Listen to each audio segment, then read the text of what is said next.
Happy Children's Day to all of you.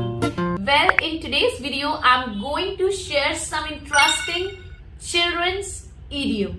और ये idiom केवल चिल्ड्रंस के लिए नहीं है, आप लोगों के लिए भी है, आपकी इंग्लिश को बेटर बनाने के लिए भी है. And the first one is as easy as ABC.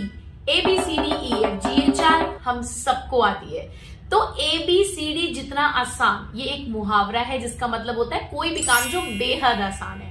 For an example, आज के जमाने में स्मार्टफोन यूज करना कोई बड़ी बात थोड़ी है, बहुत आसान है. Using a smartphone these days is as easy as ABC. Second idiom is come to blows. Come to blows का मतलब होता है बहस चालू कर देना, हाथापाई चालू कर देना किसी भी डिसएग्रीमेंट के बाद. इसको हम बोलते हैं to come to blows. For an example, the members of the opposition party came to blows with the police during the march. And the third one is to go bananas. अब आपको मेरे gesture से समझ आ रहा होगा to go bananas का मतलब. इसका मतलब होता है जब आप अपने इमोशंस पे काबू नहीं पा पाते हो ना, बहुत ज्यादा भावुक हो जाते हो. नॉट ओनली भावुक, even you go crazy, you get so much excited कि आप अपने इमोशंस पर ही कंट्रोल नहीं पा रहे हो. In that case we say to go bananas. For an example, the crowd went bananas when the band played their first song. Moving on to the fourth idiom, which is when pigs fly.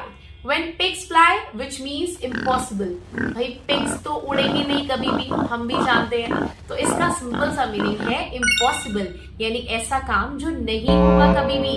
For an example, the corruption will end in India when pigs fly. यानी corruption कभी भारत से खत्म नहीं होगा. Well, the last idiom is hold your horses. Hold your horses use करते हैं हम लोग सामने वाले को ये बताने के लिए कि इतनी जल्दबाजी ठीक नहीं है, इतनी हबड़ादबी ठीक नहीं है. कुछ लोग आपने देखा कितने ज्यादा उत्सुक होते हैं, ओवर एक्साइटेड होते हैं, फटाफट काम करना शुरू कर देंगे जल्दबाजी में, ओवर एक्साइटमेंट में. तो अगर कोई बहुत ज्यादा ओवर एक्साइटेड है, बहुत ज्यादा हबड़ा दबड़ी करके बोल रहा है, तो उसे बोल सकते हैं oh man, hold your horses.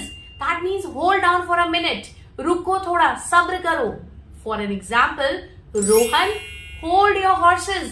We have not won the match yet. Why are you celebrating? हमने अभी तक मैच जीता नहीं है, क्यों सेलिब्रेट कर रहे हो अभी से भाई? Hold your horses.